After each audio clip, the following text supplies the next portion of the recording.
My parents gave my sister the $2 million penthouse in our family's historic building, while I got a small ground floor studio as a charity gift. From her balcony she smirked. The view suits me better. You can greet the delivery people from down there. But when a hidden truth come out, our family's legacy changed forever. The view suits my lifestyle better. Olivia's voice dripped with condescension, as she peered down from her wrap-around balcony. Besides, someone needs to be close to the entrance to accept all those Amazon deliveries. I stood in the courtyard of the Hamilton, our family's historic apartment building, trying to maintain my composure as my sister flaunted her new penthouse. The same penthouse that should have been split between us after Dad's retirement. My name is Sarah Hamilton, and at 29, I just watched my parents hand over our family's crown jewel to my younger sister, while I got stuck with what they called a generous gift. A cramped ground floor studio that hadn't been renovated since the 1980s. Now, girls, Mom intervened, her voice carrying that familiar placating tone she always used when Olivia pushed too far. You both got lovely apartments. The Hamilton has been in our family for generations, and now you each have a piece of that history. A piece, right? Olivia got the $2 million, 3,000 square foot piece with panoramic city views, while I got the 500 square foot afterthought that shared a wall with the garbage room. Don't forget to water the quarter plant, Sarah, Olivia called out, disappearing back into her perfect apartment. Since you're right there and all, I gripped the keys to my new home subtype a left marks in my palm. The worst part wasn't even the unfairness of it all. It was how everyone acted like this was completely normal. Like, of course, the younger, more outgoing, more successful sister deserved the penthouse, never mind that I'd spent the last 5 years managing the building's operations while Olivia was busy finding herself through a series of failed startup ventures that our parents kept funding. The Hamilton wasn't just any building. Constructed in 1923, it was one of the city's first luxury apartment buildings commissioned by my great-grandfather, James Hamilton. Its Art Deco facade and ornate lobby have been featured in architectural magazines, and its residents included some of the city's most prominent families. For generations, the penthouse had been the Hamilton family residence passed down from one caretaker to the next until now. Sarah, honey? Mom touched my arm gently, pulling me from my thoughts. Why don't we go see about getting you settled in? I bought some lovely curtains that would brighten up your space. My space, all 500 square feet of it with its view of the dumpsters and the constant rumble of the building's ancient boiler through the thin walls. But I forced a smile because that's what I always did. Keep the peace. Don't rock the boat. Be grateful for what you get. Sure, Mom, I said, following her toward my new apartment. Though I think it might take more than curtains. The studio was exactly as I remember from the initial walkthrough, dingy beige walls, scratched parquet flooring, and a kitchenette that looked like it had been installed when Reagan was president. The previous tenant had been our longtime maintenance man, Mr. Sullivan, who lived here rent-free as part of his compensation. After he retired last month, my parents had the brilliant idea to gift it to me. It has so much potential, Mom said brightly, running her hand along the dusty windowsill. And think of the convenience. You're right here if any residents need assistance. Of course. Because even with this generous gift, I was still expected to manage the building. Meanwhile, Olivia would be hosting rooftop parties and posting Instagram stories about our amazing downtown views. Mom, I started trying to keep my voice steady. Can we talk about why Olivia got the penthouse? I've been managing this building for 5 years. I know every resident, every maintenance issue, every detail of its history. Oh honey, Mom cut me off with that dismissive wave I knew so well. You know your sister needs the space for entertaining. Her connections are so important for the building's image, and she's always been more social. Social, right. Because throwing parties with Dad's money and documenting it all on social media counted as a career these days. Besides, Mom continued avoiding my gaze as she fussed with the curtains. After that unfortunate incident with the Thompson's water leak, your father thought it best to have you closer to ground level. The Thompson incident. 3 months ago, a pipe had burst in one of our luxury units, causing significant damage. I handled the crisis efficiently, got emergency repairs done within hours, but apparently, that wasn't good enough. One complaint from Mrs. Thompson about the response time, and suddenly, I was incompetent. Never mind that I prevented 3 other major disasters this year alone. Or that our occupancy rate was the highest it had been in a decade under my management. One mistake, and I was relegated to the ground floor, while Olivia, who couldn't tell a circuit breaker from a light switch, got the penthouse. I was about to argue further when my phone buzzed. A text from Mr. Chen and 3B out of stuck elevator. Perfect timing. Dewey calls? I said, already heading for the door. Thanks for the curtains, Mom. Oh, and Sarah. Mom called after me. Don't forget the building's centennial celebration is next month. Your sister's handling the planning, but she might need some logistical support. Of course, she was. Because planning parties was apparently more valuable than actually running the building. The next few days passed in a blur of moving boxes and resident complaints. Every time I heard the elevator stop at the top floor, carrying another delivery of furniture or decor for Olivia's vision, I felt my resentment grow. But I buried myself in work doing what I'd always done, being the responsible one, the reliable one, the one who kept things running while others took the credit. It wasn't until Friday evening after dealing with a plumbing emergency in 4 Celsiuses that I finally had a moment to really look at my new apartment. The space was small but had good bones, high ceilings, original moldings, and a bay window that, while facing the alley, let in decent light. With some work, it could be not horrible. I was examining a crack in the bathroom tile when something caught my eye. A slight discoloration in the wall near the baseboards. Crouching down, I ran my fingers along the edge and felt a draft. The wall was hollow there, which wasn't right for an exterior wall. Curious, I grabbed a flashlight from my toolkit and examined the area more closely. The baseboard seemed looser than it should be. And when I applied gentle pressure, it moved slightly. Heart racing. I carefully pried it away from the wall. Behind it was a small cavity and inside, a leather-bound book. My hands trembled as I pulled it out.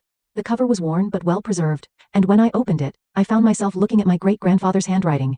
It was his journal dated 1923, the year the Hamilton was built. My dearest Elizabeth. The first entry began. I've hidden this journal where I hope you'll find it. In the apartment that was meant to be your sanctuary. I sat back against the wall, my mind spinning. Elizabeth had been my great-grandmother, but according to family history, she'd never lived in the building. She died before construction was completed, or so we've been told. But as I read on, a different story emerged. A story of love, betrayal, and a secret that had been buried in these walls for nearly a century. A loud thumb from above, probably Olivia rearranging her imported furniture again, jolted me back to the present. I quickly took photos of several pages, then carefully returned the journal to its hiding place. Something told me I should keep this discovery to myself, at least for now. My phone buzzed again.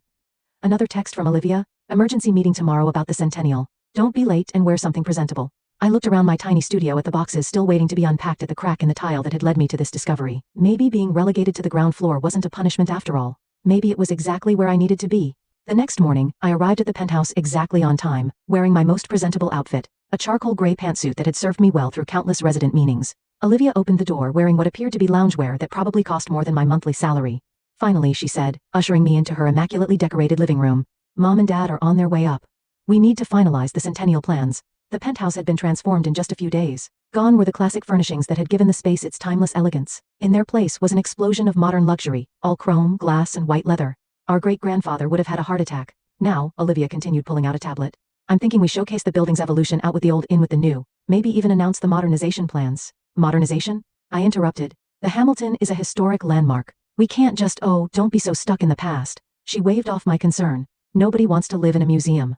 We need to attract the right kind of residents. The right kind. Like the social media influencer she'd approved for 5-year last month, who'd already received 3 noise complaints. Before I could argue further, our parents arrived, Dad beaming with pride as he took in Olivia's decorating choices. Stunning, he declared. You've really brought this place into the 21st century, sweetheart.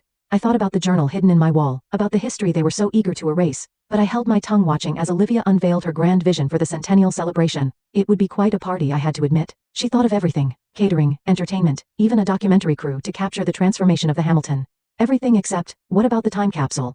I asked quietly. They all turned to look at me. What time capsule? Olivia asked, frowning. I took a deep breath.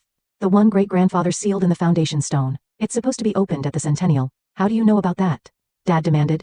Because I actually read the building's historical documents, I replied. It's mentioned in the original blueprints. There's supposed to be a ceremony? Perfect. Olivia clapped her hands. We'll make it part of the celebration, a little historical touch before we unveil the modernization plans. And she only knew what I found in my walls, what secrets this building helped. But looking at their excited faces, I realized they weren't ready for the truth. Not yet. The time capsule would be opened at the centennial, and with it, everything they thought they knew of the Hamilton and our family would change forever. I just had to wait 1 more month. The next 4 weeks passed in a whirlwind of preparation for the centennial celebration. While Olivia orchestrated her grand vision from the penthouse, I juggled my regular building management duties with an increasingly urgent secret mission, deciphering my great-grandfather's journal. Each night, after handling the day's maintenance requests and resident concerns, I carefully extracted the leather-bound book from its hiding place and lost myself in its pages. The story that emerged was far different from the sanitized family history we've been taught. Elizabeth deserves more than a footnote in our legacy. One entry read, "This building was her dream, her design. While others see only my name on the deed, I know the truth. The Hamilton stands as a testament to her brilliance, even if the world will never know." Elizabeth, it turned out, had been an architect at a time when women weren't welcome in the profession. She had designed the Hamilton in secret using my great-grandfather's name to get the plans approved. The ground floor studio, my studio, had been her private workspace where she had drafted the innovations that made the building revolutionary for its time. "Mr. Harrison, please move the blueprint meeting to next week." Olivia's voice carried through my door, interrupting my reading. "The party planner needs to discuss the ice sculpture placement." I quickly hid the journal and opened my laptop, pretending to review maintenance schedules as my sister barged in without knocking. "Sarah, we need to talk about the centennial's opening ceremony," she announced, perching herself on the edge of my desk. "Dad wants you to say a few words about the building's operations before I unveil the modernization plans." "A few words," I echoed. "You mean like how we're planning to gut a historic landmark?" Olivia rolled her eyes. "Don't be dramatic. We're not gutting it. We're updating it. The residents want modern amenities. Have you actually asked them?" I challenged because Mrs. Rodriguez in 2A loves her original tilework, and the Paddle specifically chose their unit for its historical features. "Those aren't the kind of residents we're trying to attract anymore," she said dismissively. "The future of the Hamilton is luxury living, not nostalgia. The future of the Hamilton is she only knew what was in that time capsule." "Fine," I said, keeping my voice neutral. "I'll say a few words, but I want to handle the time capsule opening myself." "Why?" she asked, suddenly suspicious. "Because I'm the one who found the original documentation about it," I replied smoothly. I know the exact location and the proper extraction procedure. Olivia shrugged. Whatever. Just make sure you wear something appropriate. This isn't a maintenance call. After she left, I pulled out my phone and called the one person who might understand what I've discovered. Professor Martinez, it's Sarah Hamilton. I need your expertise on something historical. The architectural historian had consulted on the Hamilton's landmark certification years ago. If anyone could verify what I found in the journal, it was her. We met the next day at a cafe far from the building. I brought photographs of key journal pages and the original blueprints I found in the building's archives. Extraordinary, Professor Martin has breathed, examining the documents. These design elements, they were decades ahead of their time. And you say Elizabeth Hamilton designed all of this? I nodded. But our family records barely mention her. According to the journal, she died before the building was completed. That's not quite accurate, the professor said, pulling out her tablet. Look at this. She showed me a newspaper clipping from 1924. Elizabeth Hamilton was very much alive when the Hamilton opened because she wasn't at the ceremony. Instead, she was in Paris accepting an anonymous architecture prize for innovative urban design. The submission was under a male pseudonym, Professor Martinez explained, but the committee eventually discovered her identity. It caused quite a scandal at the time. And the time capsule? I asked. The journal mentioned something important inside, but not what it is. The professor's eyes sparkled.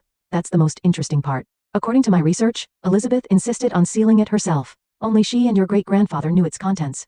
I thought about Olivia's modernization plans, about how eager my family was to erase the past. The centennial is in 3 days, I said. Whatever's in that capsule, I need to make sure it comes out properly. Be careful, Professor Martin has warned. Historical revelations have a way of making people uncomfortable. The day before the centennial, I watched from my window as workers transformed the Hamilton's courtyard into Olivia's vision of modern luxury. Crystal chandeliers hung from temporary pavilions, and an ice bar was being carved with our family crest. My phone buzzed with a text from Mom. Final planning meeting in the penthouse. Don't be late. Upstairs, Olivia was in her element, directing staff and gesturing animatedly at mood boards. Our parents sat on her pristine white sofa, beaming with pride. Tomorrow, she announced, we celebrate not just the Hamilton's past, but its future. After the time capsule ceremony, I'll unveil the plans for our complete renovation. We're talking smart home integration, a rooftop infinity pool, and converting some of the larger units into luxury short-term rentals. Short-term rentals? I interrupted. That would mean evicting half our long-term residents. We'll offer them fair compensation, Dad said firmly. The building needs to evolve. I thought about Mrs. Rodriguez, who lived here for 40 years, about the Patos children who had grown up in these halls, about Elizabeth's vision of a true community, not just a profit center. And what about the building's historic status? I asked. Already handled, Olivia smirked. The Landmarks Commission is reviewing our proposal. Apparently they're very interested in sustainable luxury development these days. I caught her meaning. Money had changed hands. Deals have been made. The Hamilton soul was being sold to the highest bidder. Now, she continued, about tomorrow's schedule. Sarah, you'll oversee the time capsule extraction at 2 p.m. sharp. Keep your remarks brief. We don't want to bore the guests with maintenance talk. And she only knew what was coming. That night, I made one final visit to my great-grandmother's hidden workspace. The journal's last entry was dated the day before the Hamilton's grand opening. My dearest James, by the time you read this, I'll be on my way to Paris. I cannot stand by and watch as others take credit for our dream. But I leave you with proof of the truth sealed in the foundation where it all began. When the time is right, let our legacy speak for itself. All my love, Elizabeth. I carefully returned the journal to its hiding place. Tomorrow, Elizabeth Hamilton's voice would finally be heard, and my sister's perfect plans would never be the same. The morning of the centennial celebration arrived with perfect weather and impeccable timing, both courtesy of Olivia's meticulous planning. By noon, the Hamilton's courtyard was filled with the city's elite, all eager to be part of what my sister had branded as the social event of the season. I watched from my ground floor window as caterers scurried about, setting up elaborate displays under crystal-draped pavilions. The ice sculptor was putting the final touches on what appeared to be a modernist interpretation of our family crest, while photographers circled like well-dressed vultures, documenting every detail. Sarah? Mom's voice crackled through my phone. Where are you? The time capsule ceremony is in 2 hours, and you haven't even had your hair done. I'm preparing the extraction site, I replied calmly, though my heart was racing. There's a specific procedure we need to follow. Well, hurry up. Your sister has the governor's wife waiting to meet you. I hung up and turned to Professor Martinez, who was carefully examining the foundation stone with specialized equipment. Are we ready? She nodded, pointing to a slight discoloration in the granite. The cavity is exactly where your great-grandmother's notes indicated. Whatever's in there has been perfectly preserved. We had arrived at dawn long before the party preparations began to ensure everything was in place. The professor had brought ground-penetrating radar and other tools to confirm the capsule's location and condition. Now, all we had to do was wait. Remember, she whispered, once it's opened, there's no going back. Are you sure you want to do this? I thought about Olivia's renovation plans, about the families who would be displaced, about Elizabeth's hidden legacy. Absolutely. At 1:45 p.m., guests begin gathering around the ceremonial site. Olivia held court from a raised platform, resplendent in a designer dress that probably cost more than my annual salary. Our parents stood beside her, Dad practically bursting with pride as she charmed the crowd. Ladies and gentlemen, she began, her voice carrying across the courtyard. Today, we celebrate not just a building, but a vision. The Hamilton has stood as a symbol of luxury and excellence for a century. And today, We begin its journey into the next 100 years. The crowd applauded politely. I noticed Mrs. Rodriguez watching from her second-floor window, concern etched on her face. She knew, as did many of our long-term residents, that Olivia's vision meant the end of their homes. And now Olivia continued. My sister Sarah, our building manager, will oversee the opening of the time capsule placed by our great-grandfather, James Hamilton himself. I stepped forward dressed not in a cocktail attire Olivia had demanded, but in a replica of a 1920s women's business suit, a detail only Professor Martinez would appreciate. Before we begin, I set my voice steady. I'd like to share something about the Hamiltons' true history. Olivia's smile faltered slightly. This wasn't part of her script. 100 years ago, this building was more than just another luxury development. It was revolutionary. The first in the city to incorporate natural ventilation, the first to feature built-in electrical systems, the first to consider both form and function in equal measure. I sought to add, checking his watch, but I continued. These innovations weren't just architectural choices. They were the vision of someone who understood that true luxury isn't about exclusivity. It's about creating spaces where people can thrive. Professor Martin has stepped forward with her team, beginning the careful extraction process. The crowd leaned in, cameras flashing. For a century, we've credited James Hamilton with these innovations. But today, we're going to meet the real architect of the Hamilton. The capsule emerged, a bronze box perfectly preserved. My hands trembled slightly as I accepted it. Inside this box, I announce is the truth about who really designed this building, about why it was built the way it was, about the legacy we're so eager to erase. Sarah, Olivia hissed, stick to the program. But I was already opening the box. Inside, exactly as the journal had described, lay a stack of original blueprints hand-drawn and signed with Elizabeth Hamilton's name. With them were photographs of Elizabeth at construction sites, detailed notes in her handwriting, and newspaper clippings about mysterious anonymous architectural innovations. And at the bottom, a letter addressed to the future. My dearest grandchildren. I read aloud, my voice carrying in the sudden silence. If you're reading this, a century has passed since I dared to dream of building something extraordinary. Society told me I couldn't be an architect, that my place was in the home, not designing them. So I built both. This building was my home, my workshop, my sanctuary. I looked up at Olivia, whose perfect composure had cracked. Our parents stood frozen, Dad's face draining of color as he recognized his grandmother's handwriting. The Hamilton was never meant to be just another monument to wealth. I continued reading. It was designed to be a community where families could grow, where innovation served purpose, where luxury meant more than just expensive finishes. Professor Martinez was already examining the blueprints, exclaiming over details that proved their authenticity. Journalists in the crowd were furiously taking notes. And so, I read the final lines. I leave these proofs of my work, not to claim glory, but to remind you that true vision doesn't destroy, it builds. It doesn't exclude, it welcomes. It doesn't erase the past, it learns from it. The silence that followed was deafening. Then from her window, Mrs. Rodriguez began to applaud. Others joined in, the Paddles, the Sullivans, all the residents who understood what the Hamilton really meant. Olivia grabbed my arm, her nails digging in. Do you have any idea what you've just done? I met her gaze steadily. I've protected our real legacy. Your renovation plans would destroy everything Elizabeth Hamilton built. Those plans are already in motion, she hissed. The contracts are signed. Actually, Professor Martinez interrupted, holding up one of the blueprints. They're not. These original plans just confirmed the Hamilton's historical significance. Any major alterations would now require extensive review and approval. I watched my sister's perfect world crumble as reporters swarmed around us, asking questions about Elizabeth Hamilton, about the building's innovative design, about its architectural significance. Our parents stood shell-shocked on the platform, their carefully constructed narrative about the Hamilton dynasty falling apart around them. But as I held Elizabeth's letter, watching the sunlight play through the courtyard she designed so carefully, I knew I'd done the right thing. The Hamilton would survive, not as Olivia's modernist showcase, but as exactly what it was meant to be, a home. 1 month after the centennial celebration, I sat in my ground floor studio. No. Elizabeth's studio, reviewing the changes that had swept through the Hamilton like a clean sink storm.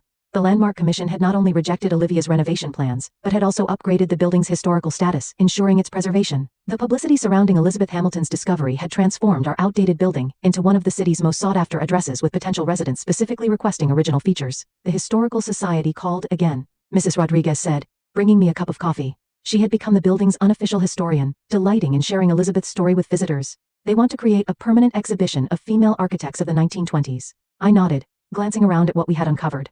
My small studio had been restored to its original state, with Elizabeth's drafting table taking pride of place by the bay window. The wall where I had found the journal now hosted a collection of her original sketches protected behind museum gray glass. Olivia had moved out of the penthouse 2 weeks after the centennial. This building's atmosphere no longer aligns with my brand, she had announced as if she were leaving by choice rather than necessity. She had relocated to a sleek high-rise across town where she could have all the modern amenities she wanted. Mom and Dad had taken longer to come around, but the weight of history and public opinion have forced them to accept the truth. Dad had stepped down from building management entirely, leaving me in charge of both operations and legacy preservation. Sarah? Mrs. Patel's voice came from the doorway. The architecture students are here for the tour. I smiled, gathering my materials. Twice a week, I led groups through the Hamilton, sharing not just its architectural innovations, but the story of the woman who had dared to design them. Elizabeth's studio had become the starting point, a reminder that sometimes the greatest legacies start from the ground up. My phone buzzed. A text from Olivia. Dad's birthday dinner next week. Try to dress appropriately this time. Some things hadn't changed, but now, when my family gathered, the power dynamic had shifted. I was no longer the overlooked daughter relegated to the background. Elizabeth's story had become my story, and the Hamiltons' true heritage had become my responsibility. As I led the students through the building, pointing out the innovative features that had been decades ahead of their time, I caught a glimpse of my reflection in the original brass elevator doors. I was wearing a vintage-inspired suit similar to the ones in Elizabeth's photographs. Sometimes I imagined I could feel her presence in these halls, silently approving of how her sanctuary had been preserved. The Hamilton was never just about luxury, I told the students as we reached the rooftop garden, another of Elizabeth's forward-thinking designs.